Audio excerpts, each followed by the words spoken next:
15-year-old Kiplyn Davis went missing back in 1995. Local authorities in Spanish Fork, Utah, which is about an hour south of Salt Lake, searched Spanish Fork Canyon where it was believed Kiplyn vanished, but her body was never found and the case went cold. That was until almost a decade later when Paul Warner, who was the U.S. Attorney for the District of Utah at the time, got a letter from Kiplyn's father, and it was that letter that sparked a renewed interest in the case. And Timmy Brent Olson and a few others were indicted on federal perjury charges, but always kept quiet as to the whereabouts of Kiplyn's body. To this day, her remains have not been found, and Olson later pled guilty to a state charge of manslaughter in 2005, but has never said where Kiplyn's body was. As of February of 2026, Olson will have served his entire manslaughter sentence and be set free from prison. Take me back to what you remember initially when you first heard about the Kiplyn Davis case. It was the spring of 2003, around March, and Elizabeth Smart, and as I'm sure you remember, yes, very famous case, not only locally, but nationally. Yeah. And Elizabeth had been kidnapped the previous summer and had disappeared, and then almost miraculously had been found actually here in Sandy, right, just a few weeks before there in the spring of 2003. I'm sitting in my office as U.S. Attorney. In those days you had an in-basket because there was a lot more correspondence by mail and so forth. Right. I opened a letter that was in my in-basket from Richard Davis. I didn't know Richard, never heard of him.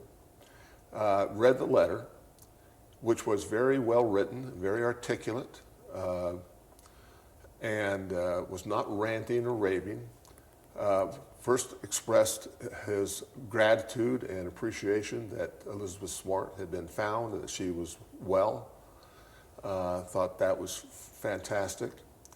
And then he explained that he had a daughter, Kiplyn, who at age 15 had disappeared from Spanish Fork in 1995. A number of years earlier. And then he asked a very simple, but for me, troubling question. He said, Mr. Warner, he said, much as I'm happy for Elizabeth Smart and her family, I don't understand how or why so much resource was dedicated, federal, state, and local, to investigating and finding her. And none of that resource was dedicated towards finding my daughter. Can you explain to me why a similar effort hasn't been made for my daughter? I have to be honest, it really bothered me. And what Richard didn't know when he wrote the letter is I happen to have a daughter virtually the same age as Kiplyn. Mm-hmm. So it really struck a note with me, really kind of struck home as I thought about his family and his situation. I pondered that letter for a while, and I called up my criminal chief, head of my criminal division, Richard Lambert. And I said, Dick, here's this letter. I said, I don't have an answer for Mr. Davis, but we're going to give him an answer. Let's find out what's going on. Mm-hmm. And so I can't take much credit for this other than the fact that as U.S. Attorney, I could tell my people, let's get on this and see what's going on. Right. And that led to us opening a grand jury investigation. Now, as you probably know, on the federal side of the House, we use grand jury investigations all the time. We use them to investigate, and we also use them to indict. Right. And we had a standing grand jury at the time, and we opened an investigation into the Kiplyn Davis disappearance. We worked closely with the FBI, primarily Mike Anderson, who was an agent down in Utah County, and then the local detectives in Spanish Fork. What we quickly found was that there was a conspiracy of silence going on in Spanish Fork, that Timmy Brent Olson and others had really intimidated the community into silence. And the local authorities, when they first investigated the disappearance of Kiplyn, really hit brick walls. Nobody was saying anything, and there was just really no cooperation. And that investigation quite frankly, died out fairly quickly in relative terms. When we took it over on the federal side of the house in 2003, later in the year of 2003, we were able to marshal resources and assets that they didn't have available to them. And that's how it all got started. We started calling witnesses, doing investigations, doing interviews, and ultimately, 2.5 years later, in the fall of 2005, Timmy Brent Olson was indicted for perjury before the grand jury, along with 4 other individuals. Was there any disappointment that we weren't able to get more than perjury, or was perjury enough to put this person away? As a prosecutor, what are you feeling in that moment? That's a great question. Let me put it this way. While Timmy Brent Olson was only convicted of perjury, it's 15 counts of perjury, actually, perjury before the grand jury. But it wasn't just perjury, because under the federal sentencing guidelines, his initial sentence would have been in the range of probably 14 to 24 months.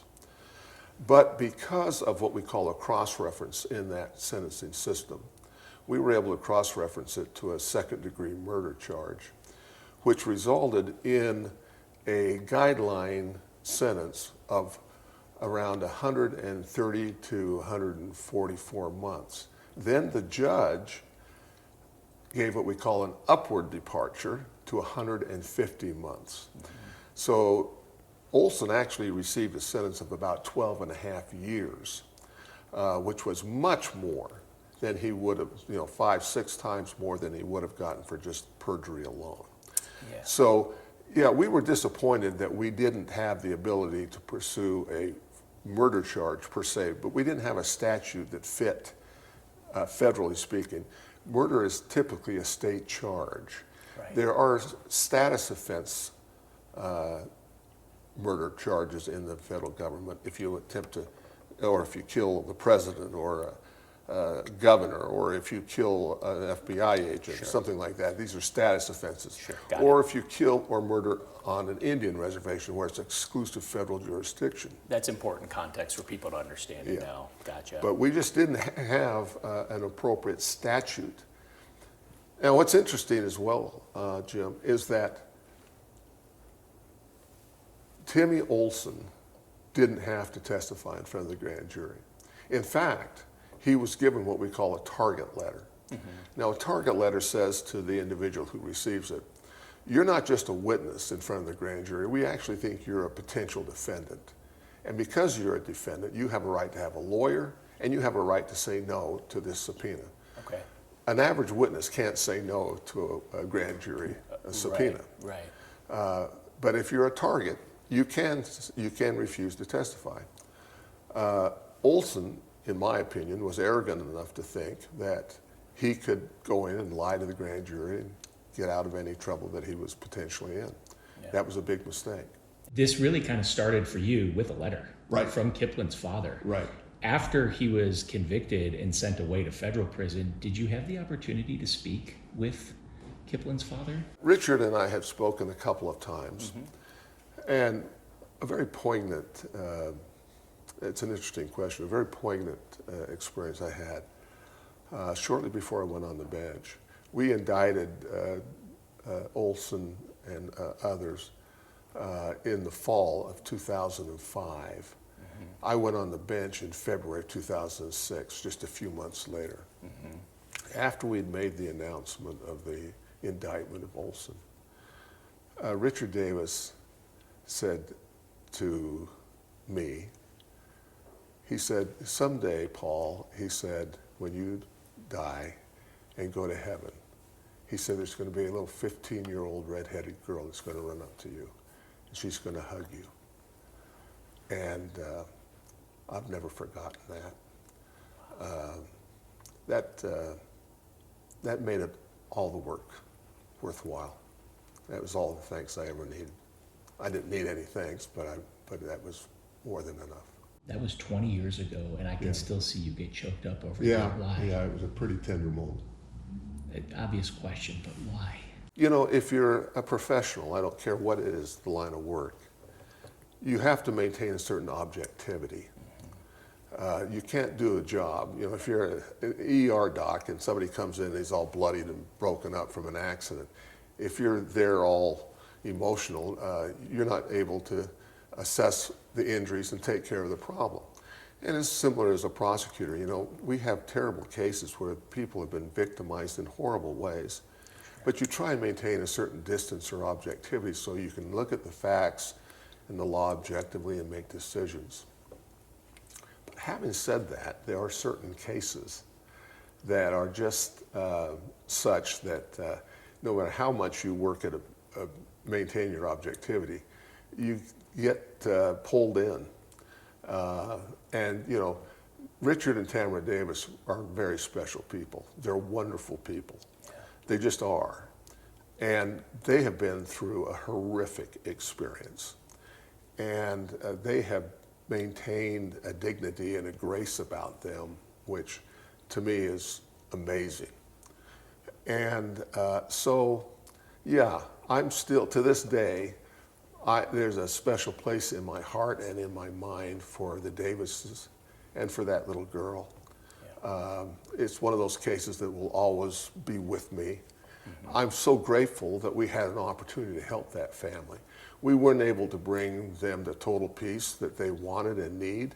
I recognize that. I'm the first to admit it, and it's a frustration to me. But, you know, Timmy Brent Olson has spent 21 years in prison. That's saying something, because many people who are convicted of murder don't even spend that much time. He was convicted of perjury, and then in the state side of manslaughter, and he ended up doing a total of 21 years. We haven't been able to bring home her remains. That remains a frustration to me. I keep hoping and praying that someday somebody will stumble onto the remains. You know, it happens. Right. Or Timmy Olson or someone else will do the right thing someday. Right. But bring that final bit of peace to the Davis family. But we did what we could do. Do you feel like that letter and you getting the grand jury together and starting this investigation into Timmy on the federal side ultimately helped lead to his state plea of manslaughter? There's no question, and I don't say that to take any credit, because if there's any credit due, it's to the great hardworking people who actually did the investigation. Mm-hmm. You know, I had a saying as U.S. Attorney, nothing's impossible if you don't have to do it yourself. So it was the agents and the prosecutors who got in there and did the pick and shovel work. Sure. But the truth is this. Kay Brightson, who has now passed, but was the Utah County Attorney and a good friend, mm-hmm. and a good county attorney, by the way. Mm-hmm. Great guy to work with and was cooperative, and we worked hand in glove, and he recognized they didn't have the resources to do what we could do on the federal side. But once we had done all that we could do, and he had been convicted and so on, we then turned what we had over to the Utah County Attorney. They ultimately were able to turn that into a murder charge, which was later reduced to a manslaughter, which Timmy pled to. Right. So yeah, I think if Kay were still with us, he would be the first to say, hey, we couldn't have done it without the federal investigation. But you know, they were great law enforcement partners, and I want to emphasize this was a collaborative effort between the Spanish Fort police detectives, the FBI, sure. U.S. Attorney's Office, and the Utah County Attorney's Office. It was a great example of collaborative work. Does that invoke, when they have served their full sentence and they walk out of prison a free person, does that invoke any emotion into you? Let me put it this way. Just as a human being who walks the planet, and as a father, and as somebody who likes to think that I'm a reasonably decent. Into you? Well, I think it does.